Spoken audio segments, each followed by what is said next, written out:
Hey guys, what's up? My name is Sean Wayne and today, tara, panoorin nga natin itong post na to galing sa Manila Times. No? Ito yung part ng speech ni PBBM. Tara, panoorin natin at siya sa atin. Tingnan nga natin kung yung sinasabi ni PBBM kaya niyang panindigan. Mga kababayan, ang Pangulo ng Republika ng Pilipinas, President Ferdinand R. Marcos. Unang tanong ko, sino nagpondo ng kick-off rally na to? Nagkaroon ba ng malaking matinding donasyon? Pangalawa, kung ang administrasyon ni PBBM ang nag-fund nitong kick-off rally na to, magkano ang ginastos ng administrasyon? Ano ang pinaka naging essence nitong kick-off rally? Okay? Junior! Itong mga host ba na to, volunteer na nagpunta dyan. Guys, panahon ng eleksyon, ako, 10 ng aking mga kaibigan, na halos nag-umpisa kami sa TikTok. Yung mga ganitong bagay, hindi na to bago sa amin. Ang panahon ng eleksyon, hindi natin kailangan i-scrutinize ang pondong ginamit sa mga rally because we know for a fact na walang government funds na ginamit doon. Okay? Dahil pag gumamit ka ng pondo sa pangsarili mong interes, alam mo na mangyayari sa'yo. Diba?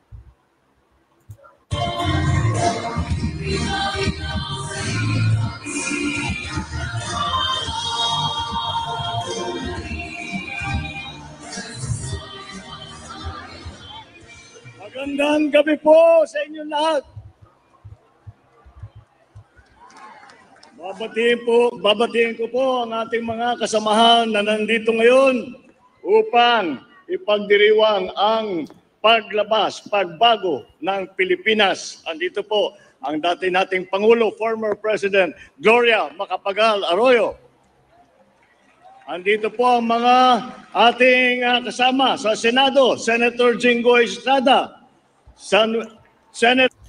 Bakit hindi lahat ng senador nandyan, PBBM? Especially Senator Amy Marcos. Nakapatid mo. Senator Lito Lapid, Senator Bong Revilla. Andito rin si House Speaker Martin Romualdez at ang ibang mga miyembro ng House of Representatives.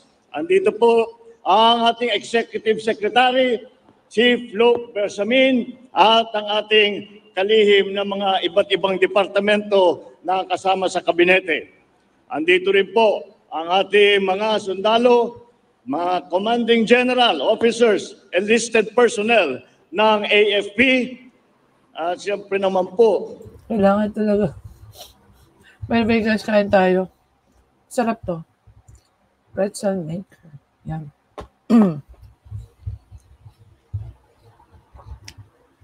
Pansinin nyo, no? Hindi siya lahat ng pagkakataon na ito yung nagsispeech si PBBM. Niro-roll call niya lahat. Binibigyan niya ng emphasis. Diba? Pero this time, ginagawa niya. Ang tanong bakit? Bakit hindi siya ganyan consistent? delikado ko pag hindi ko tinapos ang binuo ang aking pagpakilala ang ating First Lady Luis Araneta Marcos.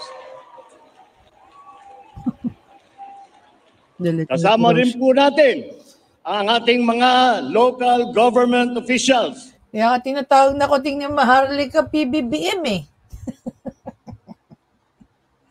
Pinapatunayan mo lang delikado ka eh.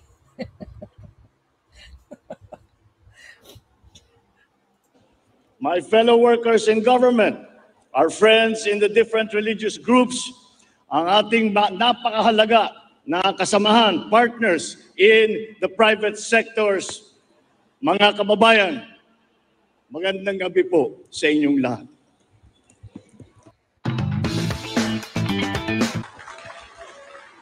Alam niyo po, noong nakaraang linggo, dumalo ko sa mga parangal at nakipagdaupang palad sa ating mga kababayang taglay na kagitingan ng lahing Pilipino.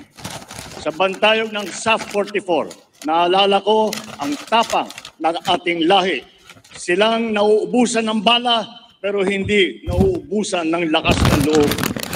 Sa inaugurasyon ng Lung Center of the Philippines, Lung Transplant Program, nakasalimuha ko ang mga walang takot na mga frontliner natin na sa harap ng rumaragasang COVID-19 pandemic ay hindi nagpatinag. Sa loob ng Barasoyan Church sa Malolos, sumariwa sa aking isipan ang pag-igit ng ating mga bayani na ang kalayaang nakamit ay hindi na maaaring bawiin.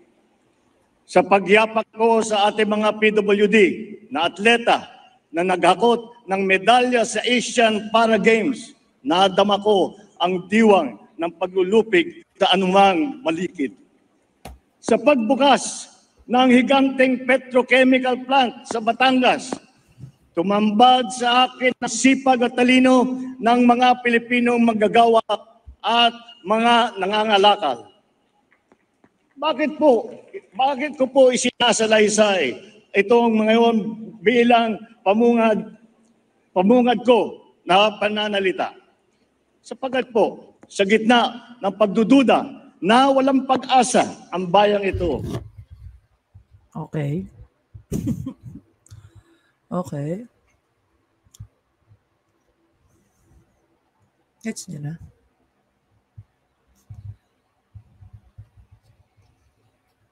So, bigla siya nagpa-kick-off party kasi nararamdaman niya na nawawalan na ng kumpiyansa ang mga Pilipino sa kanya. Balikan natin, ha? Bakit po? Pakinggan niyo mabuti. Dahan-dahan na natin. Let's go. Bakit ko po isinasalaysay itong ngayon bilang pamungad ko na pananalita.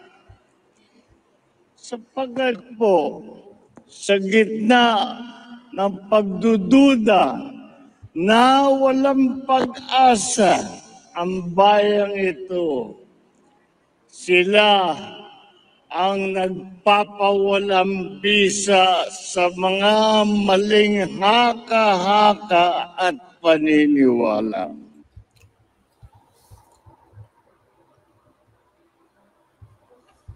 At least, alam natin na nararamdaman na ni PBBM na nawawalan na ng kumpiyansa ang mga taong sumuporta sa kanya.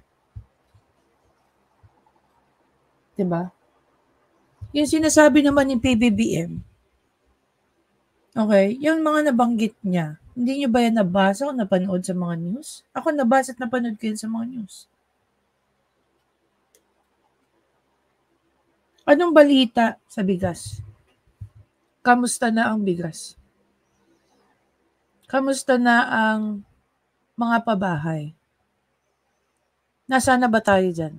Natapos na yung 2023 eh.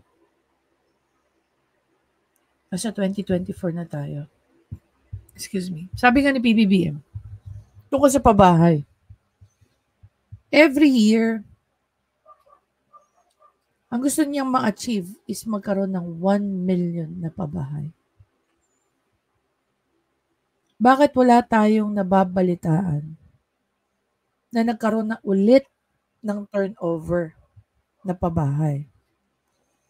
Yung mga pabahay ba ng turnover niya before, was that under his administration? O galing pa yon sa administration ni ni PRRD? Diba? Kaliwat kanan na problema ang naririnig natin. Ilang taon na bang pabiyahe-biyahe si PBBM? Bakit hanggang ngayon? Parang wala tayong nakita na major changes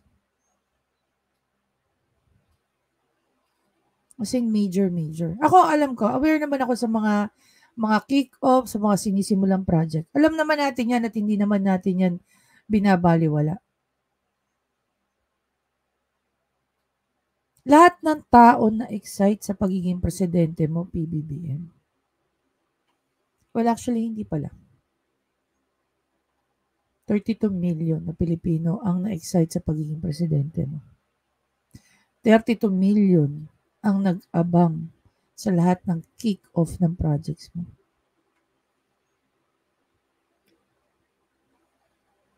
Alam niyo yung kasabihan na magaling lang sa umpisa. Sana hindi ka ganun, PBBM. No? Siya yung tao na nagsisigaw sa kapihan dyan sa may Quezon City. Kasi sabi niya, nakaramihan daw ng kalaban niya sa politika ay hindi naman pera ang habol, kung hindi, power. Sana hindi ikaw isa sa mga isinisigaw mo. Kung hindi man ikaw, hindi yung mga tao sa paligid mo na ginagamit ang kapangyarihan mo. This is your make or break deal.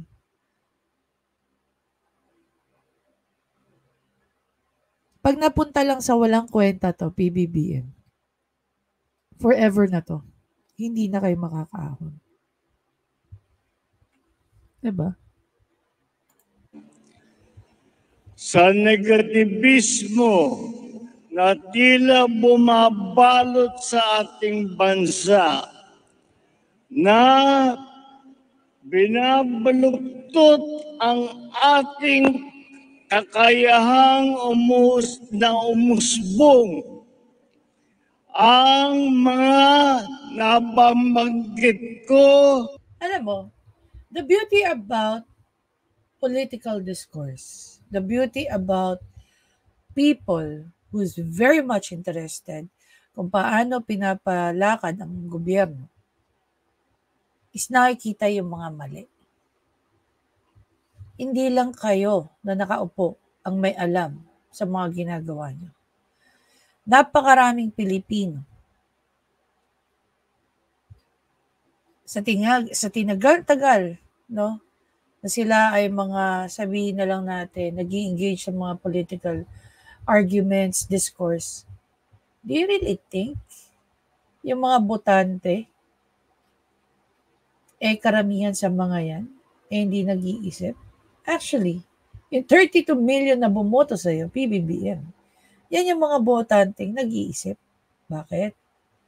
Kasi despite of all the controversy na meron ka ng panahon ng eleksyon, binoto ka, including me.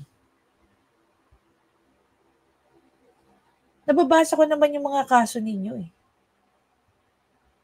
Diba?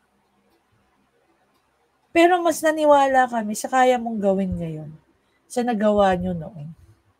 And yet you're failing big time. Mga bayani ang patunay na hindi ikaw yun eh. Ikaw yung gusto namin. Ikaw yung gusto namin na patunayan sa amin na hindi ikaw yung sinasabi nila. Pero ang totoo, lahat ng sinasabi nila ay hindi paninira sa'yo. Sinasabi nila, lahat ay totoo laban sa'yo. Kahit gaano kahirap ang hadlang, kaya nating umunlad at magwagi.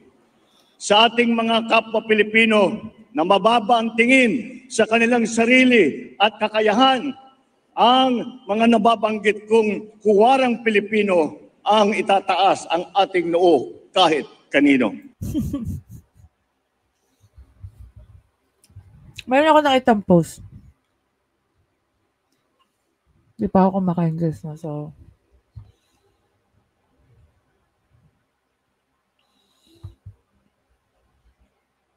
marami ng mga tao ang hindi naniniwala sa sinasabi ni PBBM dito. Ilang beses na ba natin narinig yan? Maraming beses na guys. Mula pa nung mga rally-rally niya during the campaign season, nung unang sona niya, nung na-proclaim na siya as president, nung nanumpa siya as president, narinig na natin lahat yan. And we're still back here, hearing the same shit. Diba? Ano bang bago? Ha? Ano bang bago, PBBM? Sa mga makakasarili na pilit tayong hinahatak sa landas na tayo-tayo at prinsipyong kanya-kanya, ang mga nabanggit kong huwarang Pilipino ang patunay na may tagumpay kung sama-sama tayong Sino ba nag-umpisa lahat niyan? Di ba kayo?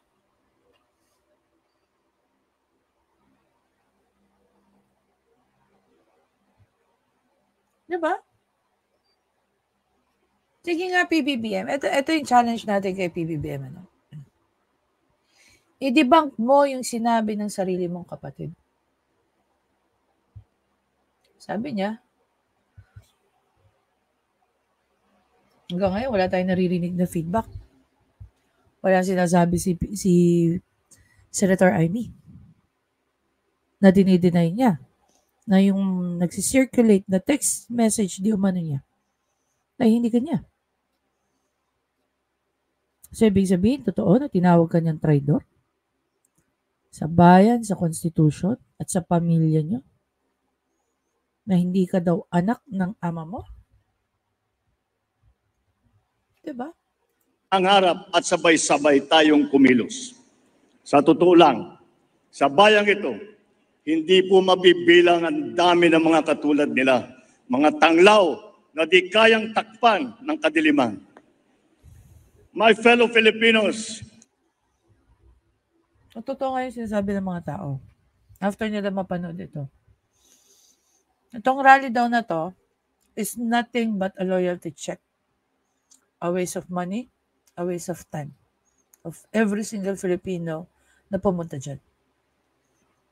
Diba? it is in the spirit of our race's resolve to surmount odds, overcome difficulties, and triumph over fears that we gather here today.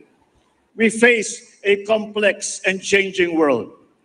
It calls for a united response that would make our nation strong, our economy sound, and our children's future secure. We cannot meet these challenges. You know what? I remember saying this, I voted for Bongbong Marcos. Yes, and I'm proud of that. Pero hindi porket binoto ko siya. Magbubulag-bulagan ako, magtatanga-tangahan ako na hindi ko siya i-criticize. Kung may mali siya, may mali siya. Dapat niyang itama yun.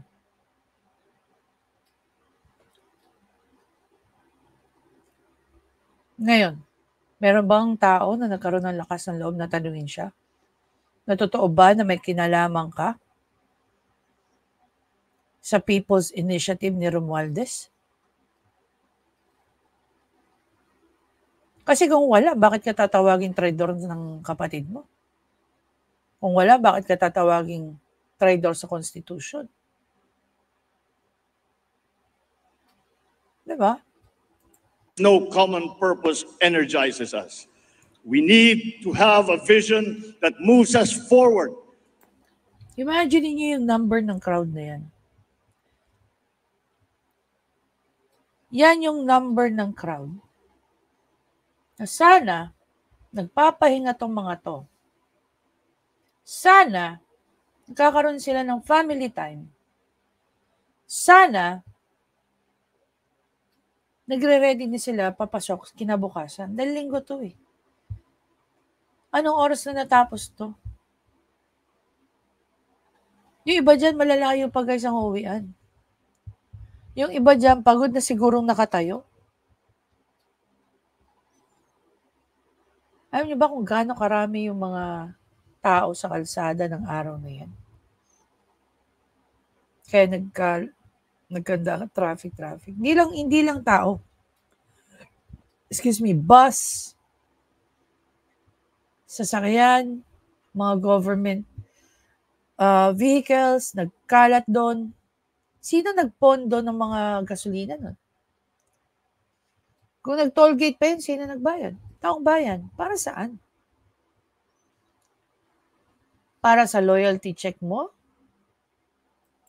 As a people united, a vision so compelling that it brings out the best in us, one that is feasible that every one of us will invest in. We must restore faith in ourselves by taking stock of what makes us a strong people, a resilient nation. We must dig deep into our valiant past, draw strength from the heroism of our forefathers, and let this heritage of selflessness propel us forward into the future. Malalim at marami po ang ating pinaguhugutan ng lakas. Ito mga pinagsasabi ni PBBM, mga ganitong style niya. Panood na natin yan, nakita na natin yan, anong bago? Gusto mo sabi mo, bagong Pilipinas. Yung style mo, bulok na bulok na. When dreams seem impossible, let us remember that our nation, Asia's first republic, was founded by patriots who were in their 20s, who never wavered in fighting for the freedom that we enjoy today. Because when stakes are high, let us recall how Bataan and Corregidor survivors went and rebuilt a nation whose cities were in ruins. Naalala ko sa news kanina, more or less nasa 100,000 daw ang pumunta dyan. Mas marami pa yung last day ng rally niya. If I remember correctly, parang umabot yata ng 1 million. Diba? But whose spirits were not. Take note, may memorandum pang nag-circulate. Paano kung wala? Di nilangaw ka.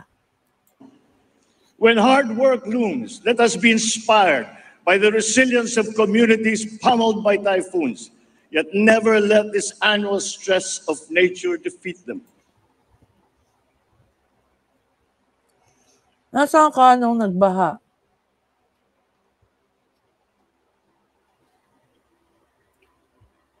Doon sa Mindanao.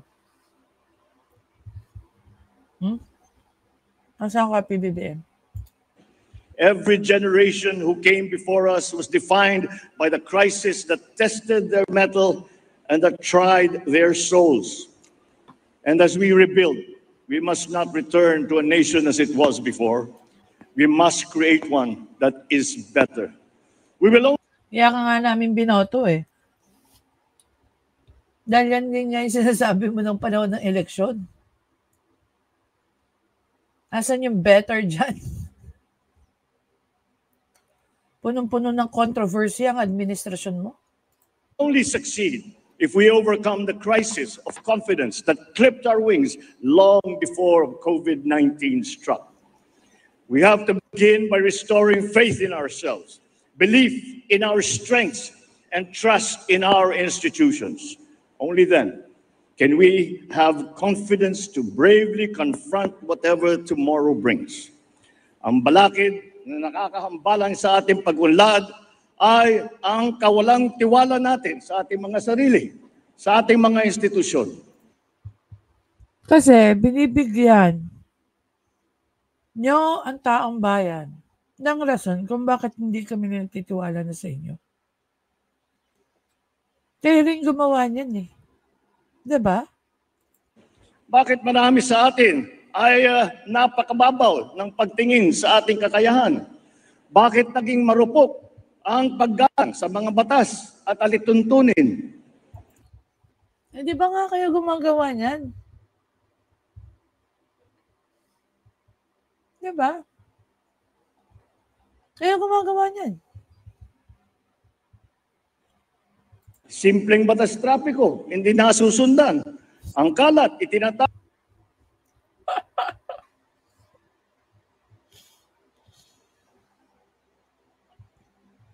Yung simpleng hindi paggamit ng chopper sa personal mong mga event, no? Diba?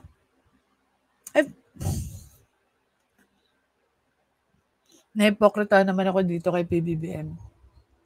I mean, for him to say something like that, not unless sabihin niya na pagkakamali ko, ginamit ko yung chopper para lang manood ng concert. Tapon kung saan-saan. Uso pa rin ang palakasan, talamak ang palusot. Gustong makalamang, ayaw lumaban ng patas. Hindi pwedeng Sabihin mo yan kay Romualdez. Di ba yun yung ginagawa niya ngayon?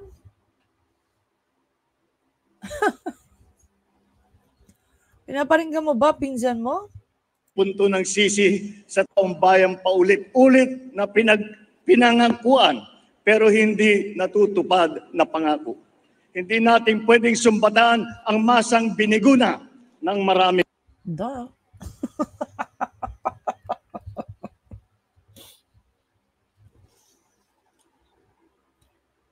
Naluklok na to. Ba't kung mga salitaan niya, parang, alam mo yung mga linyahan na nangangampanya pa rin?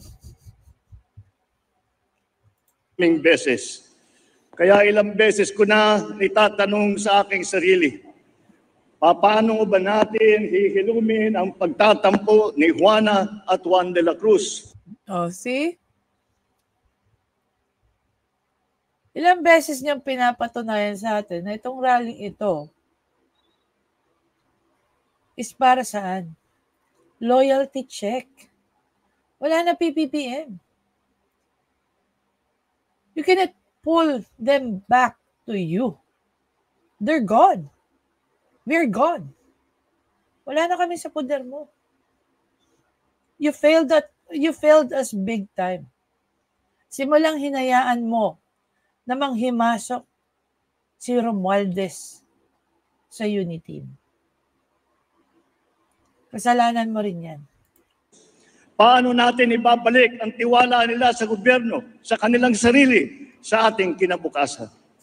Paano ba natin bubuhayin ang pananalig nila na kaya natin ang mga hamong parating? Even after sabihin ni PRRD na isa kang drug user, na nasa narcotics ka,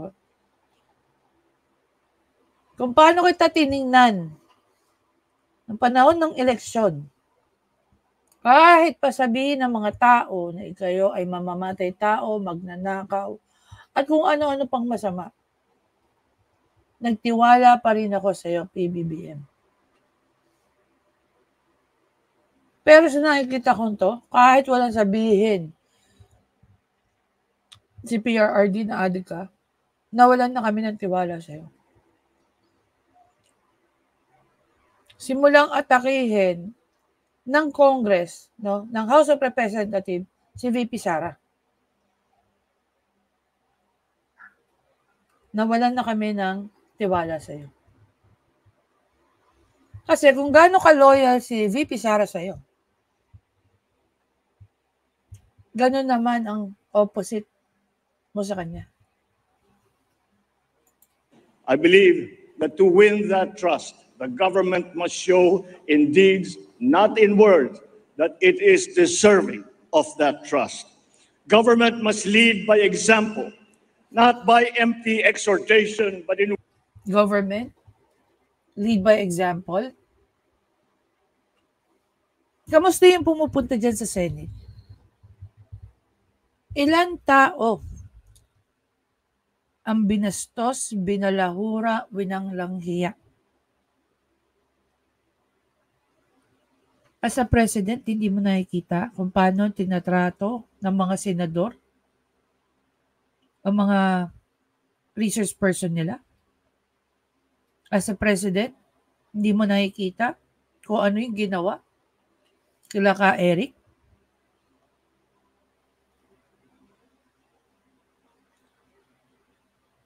Maraming rason kung bakit wala ng tiwala ang administrasyon, ang taong bayan sa administrasyon mo, PBBM. Ang daming pang-aabuso ang nakikita namin. And yet, wala kang nagagawa to stop that. In ways that inspire confidence to our people, so they too will believe that the greatness they deserve is at hand.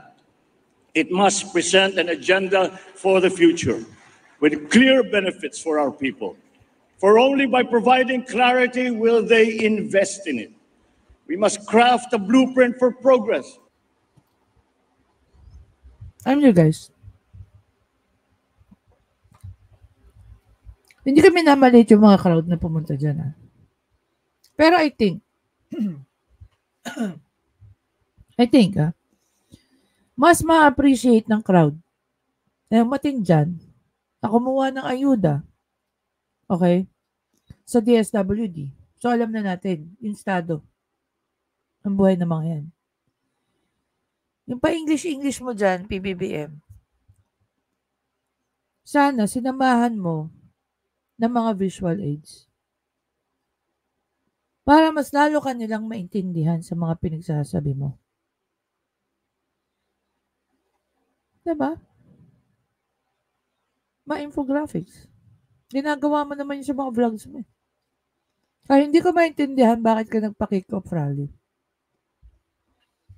Kung pwede mo naman palang gawin yan sa vlogs mo na may infographics. Mas lalo ma-appreciate ng taong bayan, mas lalo nila maintindihan yung mga pinagsasabi mo. A plan that inspires hope and promises change, because without one, we will be inflicting the old and outmoded views on our people, denying them the benefits that innovation and that empowerment will bring. We now have that plan, the Philippine Development Plan of 2023 to 2023. Binalangkas ito ng lahat ng mga departamento ng ating gobyerno. Nagtoka ng mga gawain, nagkasa sa bawat sektor, sa bawat sulok ng ating bansa upang sama-sama tayong bumangon muli. It enumerates the sectors to which... Tanong, the way niya sinabi yan, may impact pa ba? Is it the same way nung una niyong narinig sa kanya? Sa akin ngayon, wala na eh. Nung una, mas lalo ako na-excite eh.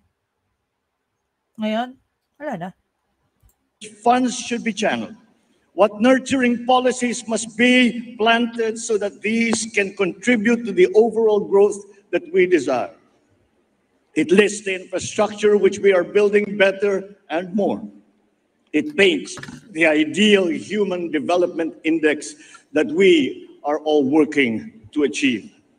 Ang Philippine Development Plan, yan ang isa sa mga batayang dokumento kung saan hinangog ang bagong Pilipinas, our brand of governance. Ang bagong Pilipinas ay hindi slogan na basta lang binigkas o bumper sticker na kung saan na lang ikinakabit na ibiniburda sa damit. Ang layunin ng bagong Pilipinas ay maglatag ng mga mithiin na dapat natin makamtan. Akala ko sasabihin ni PBBM eh. Yung mawalan ng power ang Senate between them ng House of Representatives. Para sa kinabukasan ng ating bayan. Tapos na ang patsi-patsi na plano na iiba-iba na ang nangyayari lang ay nagkakawatak-watak tayo. Eh di ba yun ngayon nangyayari ngayon? Diba? Kaya nga tayo nagkawatak-watak eh. Dahil naglabasan na yung mga personal niyong interest when it comes to power. It is time for bold thinking, accompanied by the strong will to execute it. As I have said many times, the mandate of the people should be devoted to achieving the grand, not wasted on the petty. I will not squander the sovereign people's trust by marching and grunting loudly, but staying only in place when what you want is to surge forward, bereft of drama.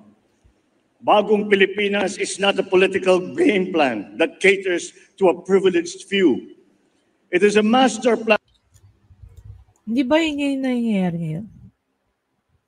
For genuine development, the benefits of all our people. Bagong Pilipinas serves no narrow political interests.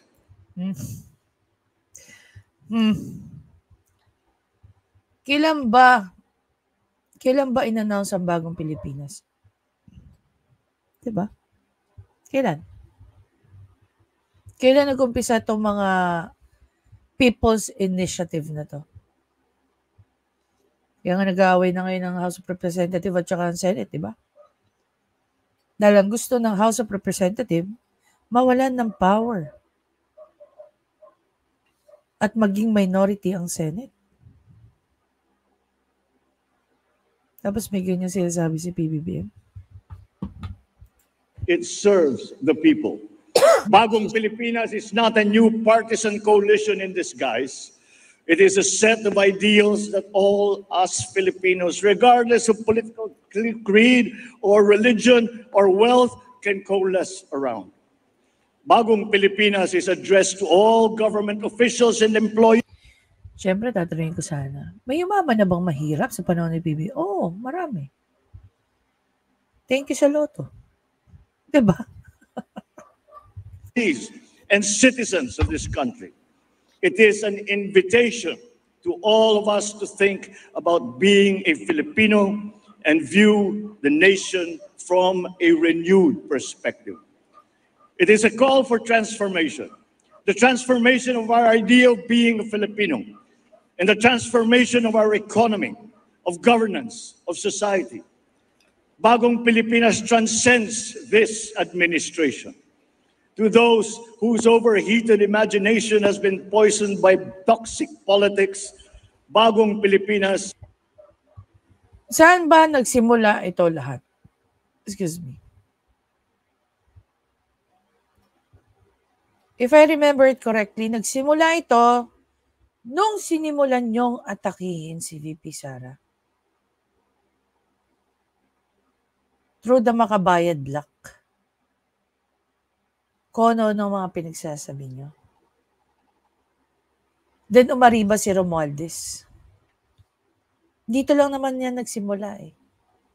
Kung hindi niyo inatake si VP Sara, ginawa ng kwento na wala naman katuturan, dapat nga madamay kayo dyan eh. Di ba, PBBM? Sa'yo binigay yung proposal eh. Sino ba nag-approve? Sino ba ang nagsabi kay DBM na i-release yung pera? Pero nang ginawa mo kay VP Sara, di ba iniwan mo sa ere? Tapos alam mo na pinaglalaban ni VP Sara ang insurgency-free country. Bigla mong binigyan ng amnesty. Anong ginawa sa'yo? Nagpabomba sa Marawi, pumatay ng mga sundalo sa Batangas. Asan ka? Tapos sasabihin mo pa na yung mga involved sa Marawi ay foreigner. Tapos sasabihin ng AFP, mga local, ISIS. Diba? Kaya for you to say something like this, di ba parang nakakatawa kang pakinggan? Is no Trojan horse. It conceals no agenda.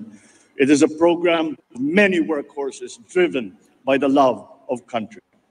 The sweeping vision that it brings presents will not automatically come to fruition. It will require for all of us to work very hard.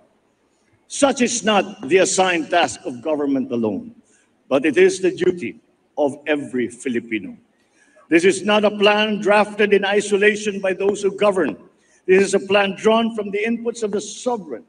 As such, it can only succeed with the people's participation. It can only succeed if the government will demonstrate the fortitude to do the hard work.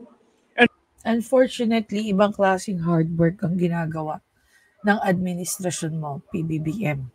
But I'd like to commend every man and women who's really doing their part. Okay? Especially OWA Administrator, Arnel Ignacio. My God, non-stop. DND Secretary Gibo. Sino pa? Sino pa yung mga walang pahinga? DepEd Secretary, VP Sara. Ito yung mga typical na taong nakikita natin na halos walang pinahinga. May naging bagong secretary na ba ang DMW? Wala. Hanggang ngayon wala. Nakapagbabanglok sana nga yata si Madam Tuts Opre. Wala pa rin pa kapalit. OIC ba? O may bago ng sekretaryong pinangalanan? Diba? Hindi lahat ng tao sa administrasyon mo gumagalaw. Ano ba nangyari sa Department of Agriculture right after mong iwan?